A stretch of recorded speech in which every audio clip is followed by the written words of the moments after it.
সেই দিনগুলোতে যদি ফিরে যাওয়া যেত, যেই দিনগুলোতে আমরা বলতাম চকলেটকে লজেন্স, কি রাত কি দুপুর কি সকাল কি সন্ধে কিছুই বাধা মারত না, দুষ্টুমি যেন ছড়িয়ে যেত পাড়া থেকে পাড়ায়।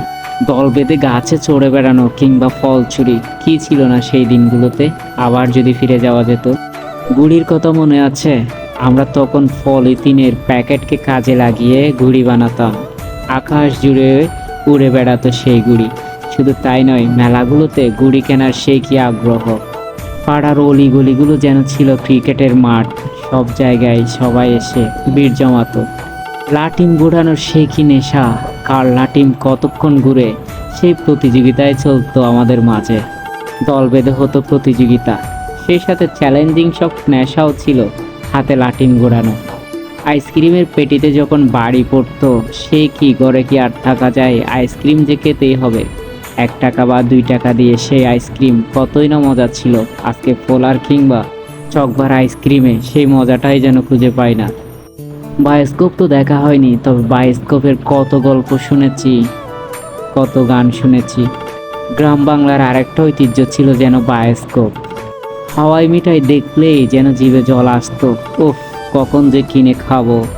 দৌড়ে সবাই যেতাম হাওয়াই মিঠাই কিনতে, নিতামও কিনে। সেই সাথে প্রতিযোগিতা চলতো, কার জিহ্বা কতটুকু লাল করা যায় এই হাওয়াই মিঠাই খেয়ে। গ্রামের সেই আকড় বাকড় ছাল পাতা এগুলো দিয়ে কত কিছুই না বানাতাম, সাজতাম সেই বড়দের মতো। জীবন আসলে সেখানেই সুন্দর ছিল, সেখানেই ফিরে যেতে চাই। তখন মোবাইল ছিল না, টেলিফোন ছিল। সেই টেলিফোনের দিনগুলোতে যদিও চোখে দেখিনি, কিন্তু টেলিফোন বানানোর সেই কি নেশা।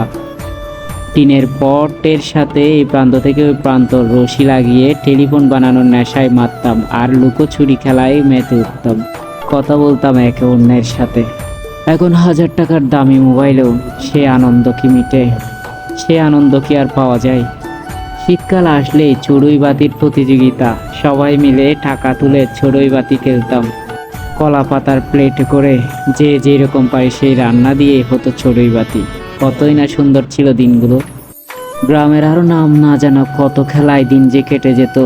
স্কুলের দিনগুলোতে স্কুল পালানোর একটা নেশা তো ছিল, সেই স্কুল পালিয়ে এইসব খেলায় মেতে উঠতাম আমরা।